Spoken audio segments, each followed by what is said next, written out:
Assalamu alaikum wa rahmatullahi wa barakatuhu. Que la paix d'Allah, la miséricorde d'Allah et la baraka d'Allah soient sur nous tous.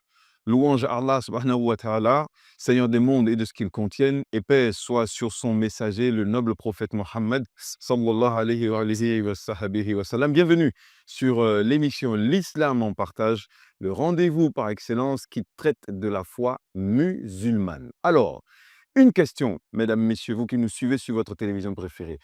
Quelle est l'importance que donne l'islam à la naissance de l'enfant pour justifier de lui faire un baptême?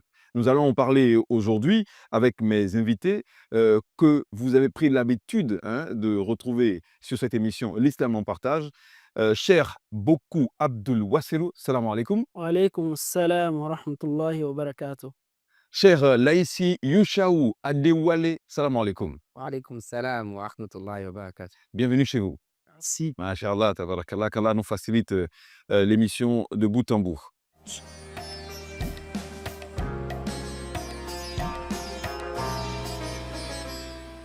Le baptême, est-ce que vos parents vous ont raconté votre baptême? Les conditions du baptême? Non, Vous n'avez pas une idée, non? non, Non, pas du Non tout. plus. Non. Vous avez assisté à des baptêmes? bien sûr, Vous avez peut-être même conduit des baptêmes. bien sûr. On est d'accord? Oui, oui. Qu'est-ce que ça représente pour vous d'assister à un baptême ou même de conduire une cérémonie de baptême d'un enfant selon les principes de l'islam? Avant qu'on aborde le sujet.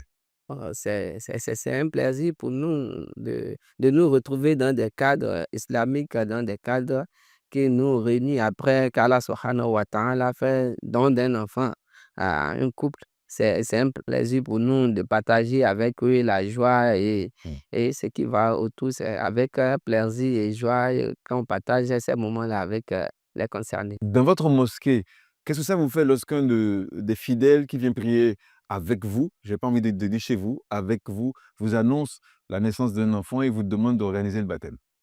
Alhamdulillah, nous remercions Allah subhanahu wa ta'ala qui, de par sa grâce, décide de gratifier à qui il veut.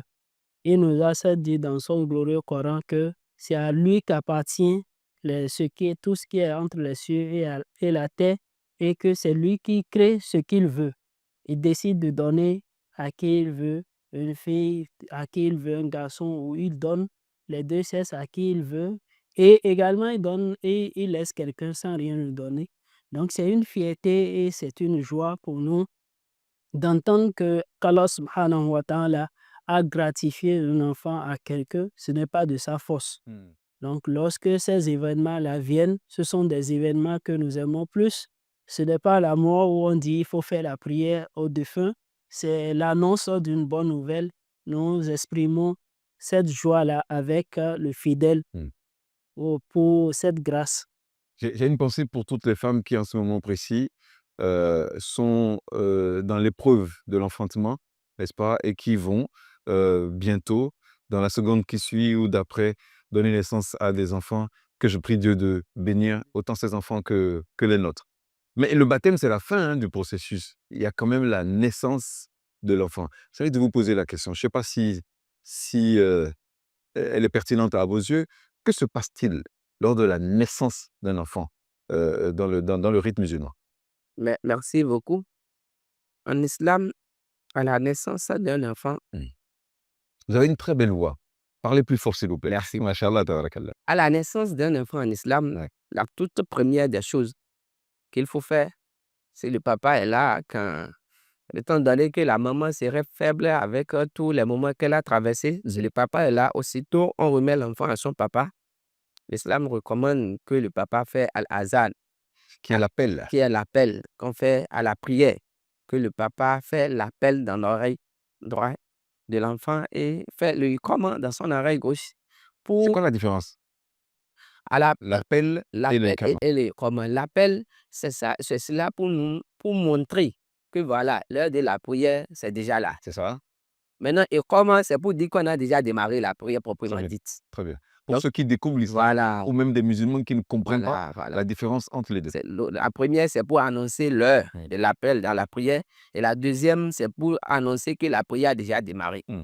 Donc, il est recommandé de faire l'appel dans l'oreille de l'enfant pour que la toute première des choses que l'enfant entend quand il vient au monde, c'est l'appel à la prière. Allahu Akbar. Et cet appel à la prière le met en contact avec Dieu parce que Allahu Akbar, on commence par louer Allah subhanahu wa ta'ala, que ça soit la toute première notion qu'il a, c'est les mots de louange d'Allah subhanahu wa ta'ala. Et également, il y a également dedans l'attestation de la foi et également l'appel à la prière qui est une identité de musulman.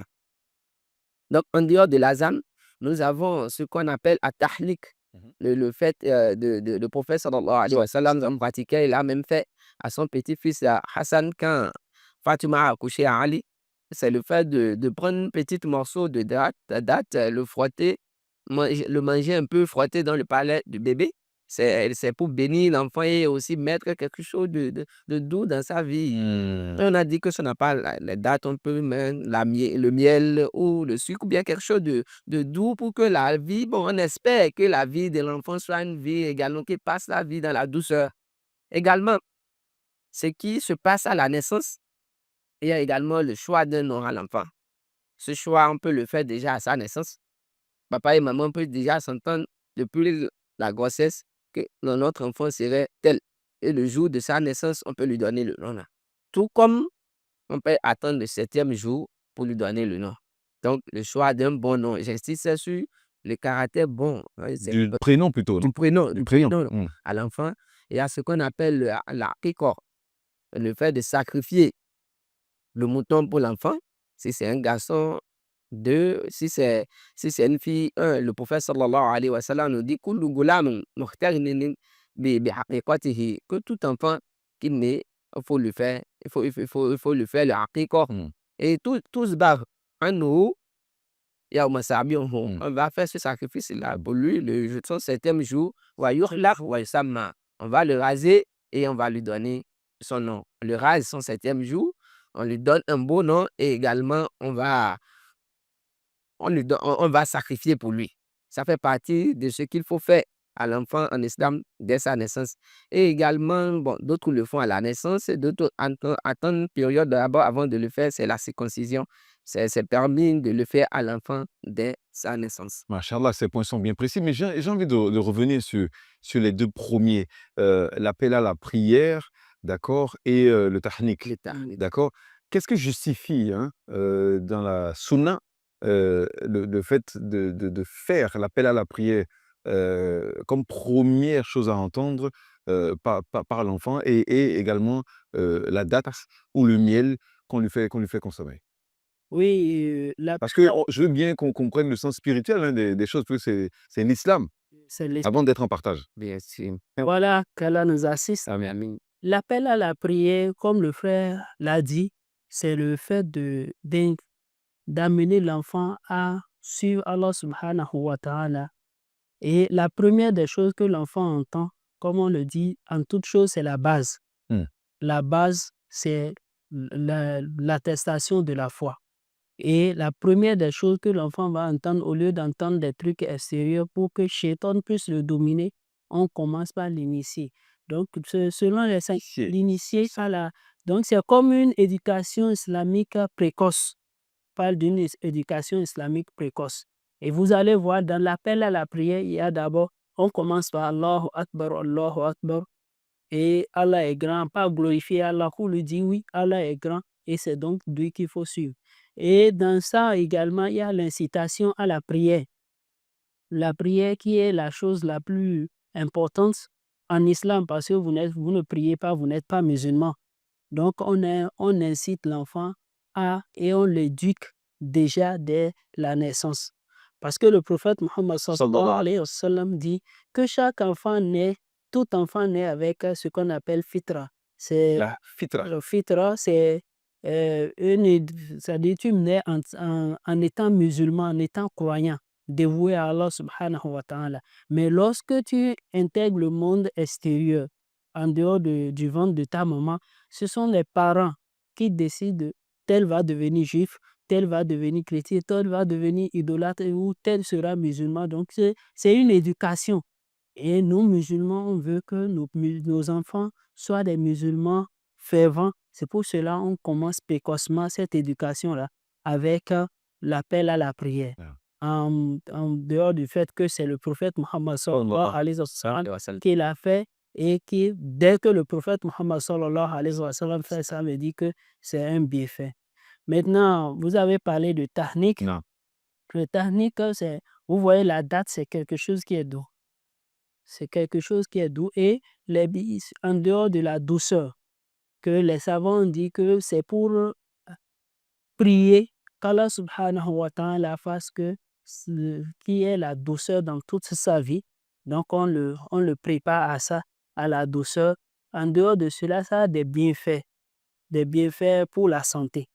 Quand on analyse le contenu de la date, etc. D'accord, donc il y a le côté spirituel Oui, et sanitaire. c'est sanitaire Très bien, également. très bien. Donc ces deux éléments-là ont été, avec ICOM, ont été mis pour nous amener à préparer l'enfant à affronter la vie avec la foi complète en Allah subhanahu wa ta'ala. Inch'Allah. Donc voici en quelque sorte Oui, les...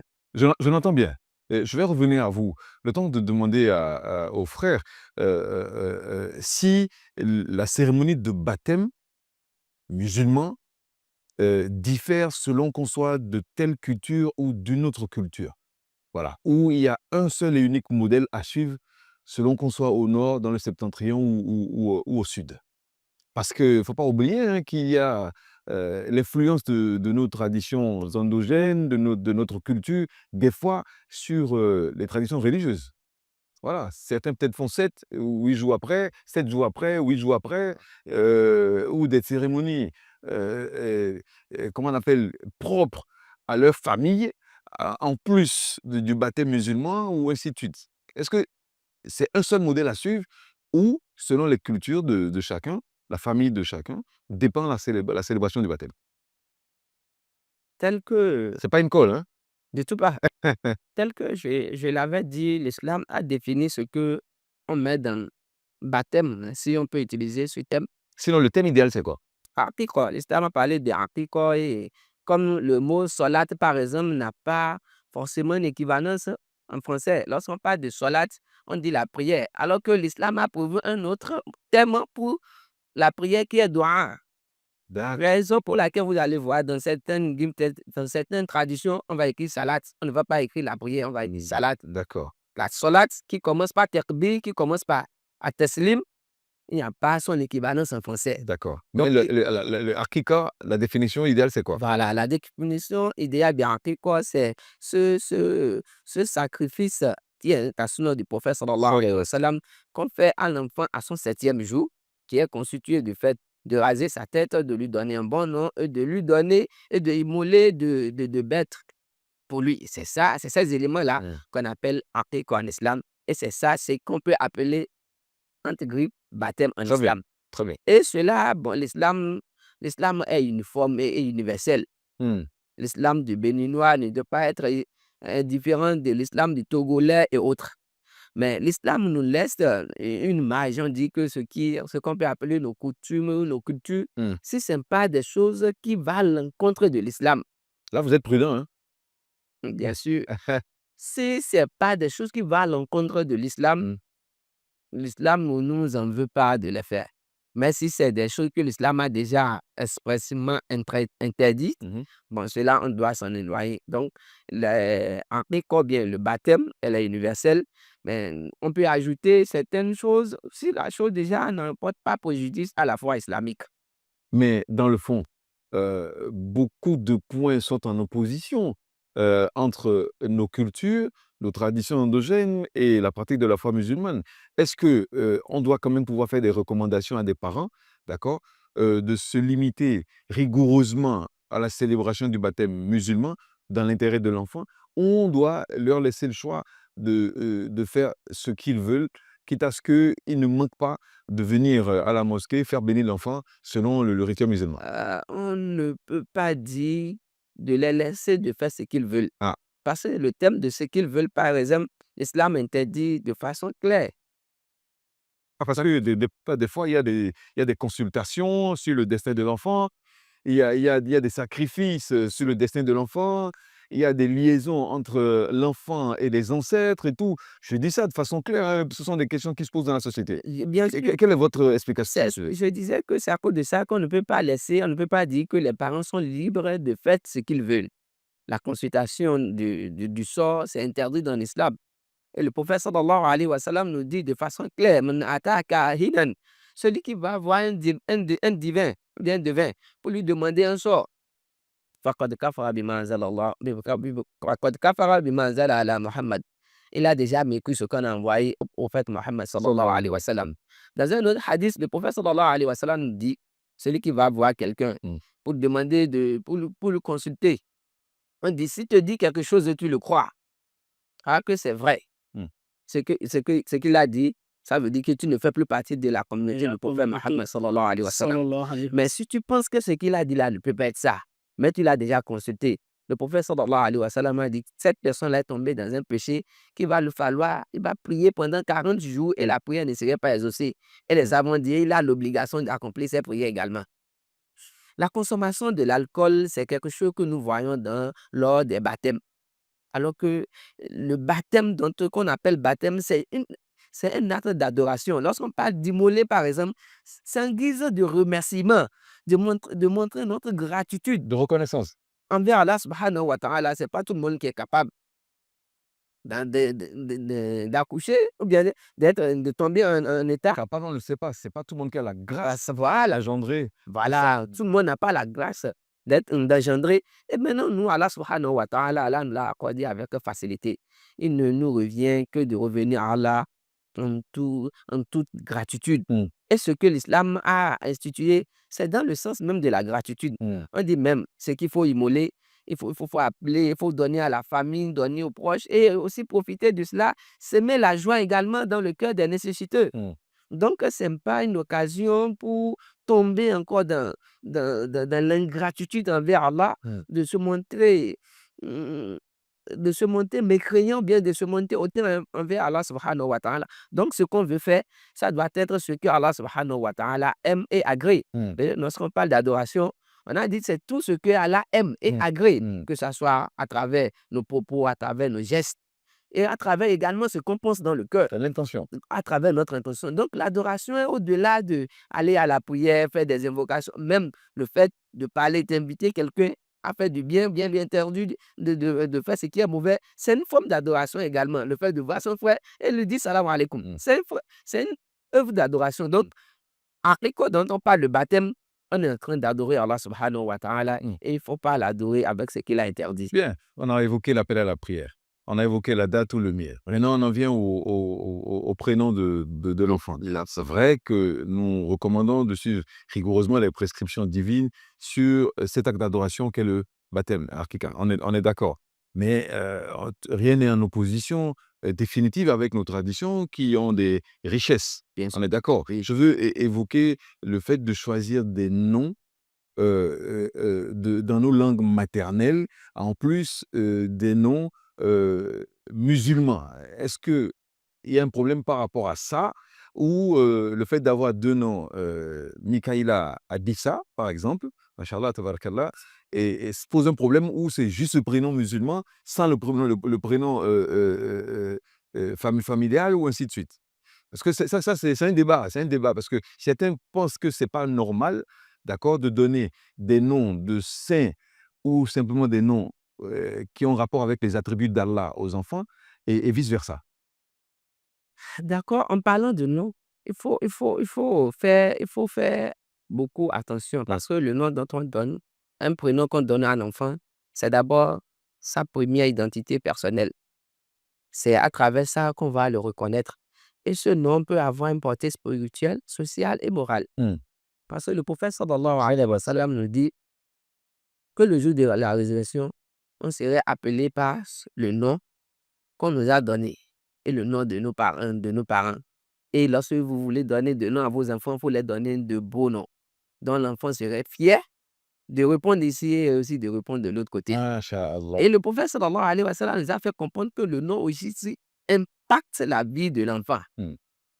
Le nom impacte la vie de l'enfant. Si le papa donne serviteur d'Allah à son enfant, ça veut dire que le papa envisage, il espère que son enfant, à long terme, devient un réel serviteur d'Allah. Adéwalé, par exemple. Adéwalé. C'est un beau prénom, non? Et bien sûr. Qui veut dire quoi? Qui veut dire que le trône est revenu. Le trône est revenu. Quel trône il s'agit? Le palais, le trône royal, bien sûr. C'est ça. Le trône royal. Le palais royal. C'est ça. Maintenant, lorsqu'on parle des noms, certes, le prophète a donné des préférences. Il a dit Inna ahabbu asma'i ilallah Abdullah, Abdurrahman. Que les noms que Allah subhanahu wa ta'ala aime les plus, c'est Abdullah et Abdurrahman. Abdullah, Abdurrahman. Et après ça, les noms des prophètes, les noms des compagnons. Mais il n'est pas interdit que je puisse appeler seulement Adissa. Donc voilà. Je peux être Adissa et être musulman. Et je n'aime pas Abdullah, je n'aime pas Muhammad, je n'aime pas Abdelqad. Le nom, que la signification de Adissa ne soit pas quelque chose qui va à l'encontre de l'islam. Non, machallah. Je pose cette question exprès pour prouver que l'islam est vraiment en partage. Bien Et sûr. tolère ce qui ne va pas à l'encontre des valeurs musulmanes. Donc, on peut, qu'on soit Yoruba, Adendi ou Bariba, on peut prendre des noms de nos régions, de nos familles, de nos traditions endogènes et personnelles comme premier prénom et vice-versa, et après un prénom musulman. On est d'accord.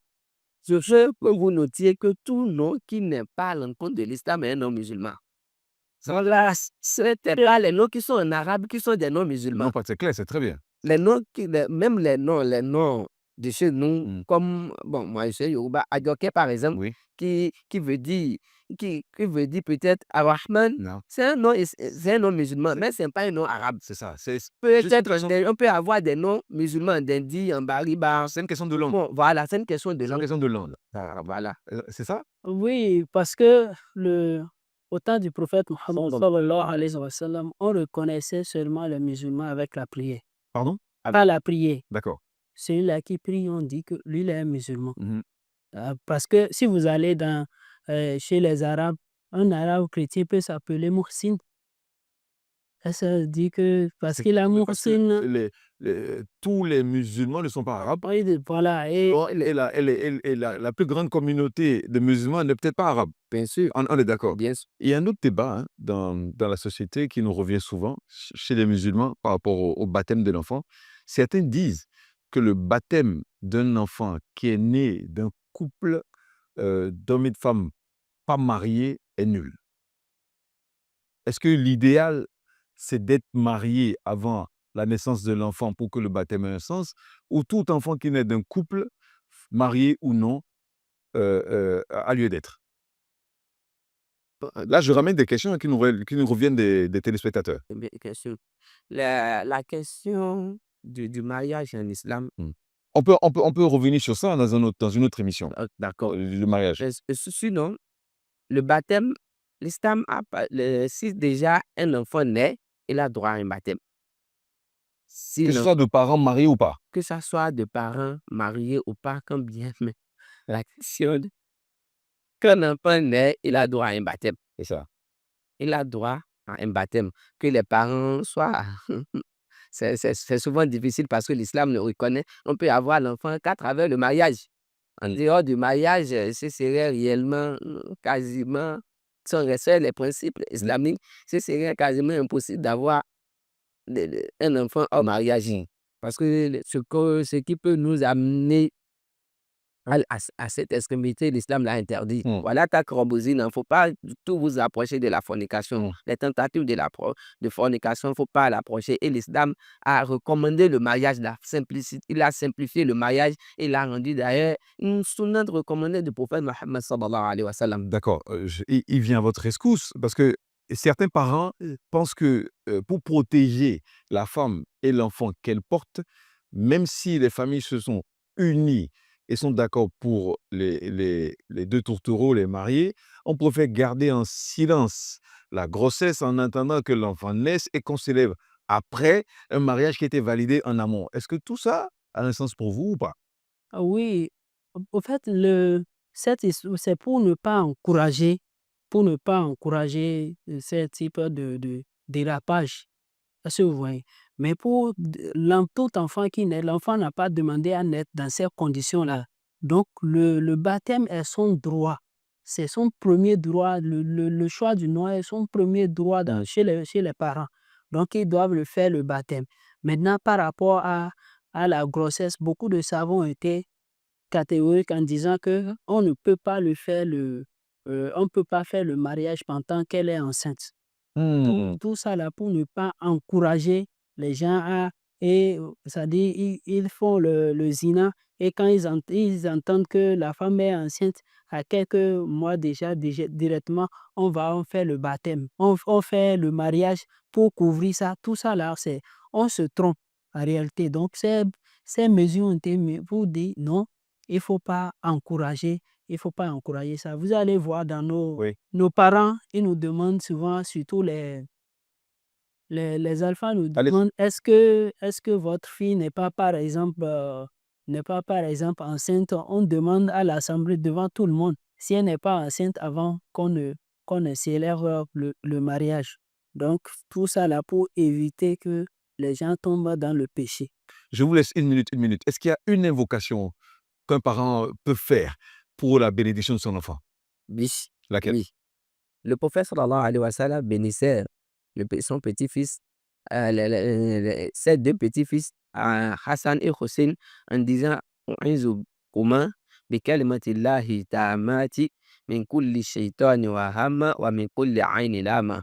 Que je recherche la protection d'Allah dans ses paroles les plus parfaites pour vous contre le Satan et contre tout être nuisible et également contre tout mauvais œil. Je vais apprendre. Ça fait partie. Merci pour ce gros cadeau. Ça fait partie des invocations de protection qu'il faut faire à l'enfant à sa naissance et également tout au long de la vie. Oui, oui. Une autre doigt? Bon, c'est le doigt le plus conseillé. Et aussi, c'est pas interdit de faire des invocations de bénédiction pour lui. Allahumma ja'al mina salihin wa barik fi. Dieu compte le parmi les pieux et bénis-le. Donc, il y a ces invocations qu'on peut aussi compléter également à la fin. Franchement, retenez juste que le baptême est un droit pour les enfants qui naissent et il vaudrait mieux le leur reconnaître pour célébrer des baptêmes qui répondent aux prescriptions divines en ce qui concerne la foi musulmane. C'est bien ça, hein? Merci infiniment, mesdames, messieurs, d'avoir prêté attention à cette édition de l'émission L'Islam en partage. C'est toujours un plaisir renouvelé. En attendant de nous retrouver sur notre numéro, je nous confie à Allah subhanahu wa ta'ala afin qu'il nous facilite les retrouvailles. Salam alaikum wa rahmatullahi wa barakatuhu. Wa alaykum salam wa rahmatullahi wa barakatuh.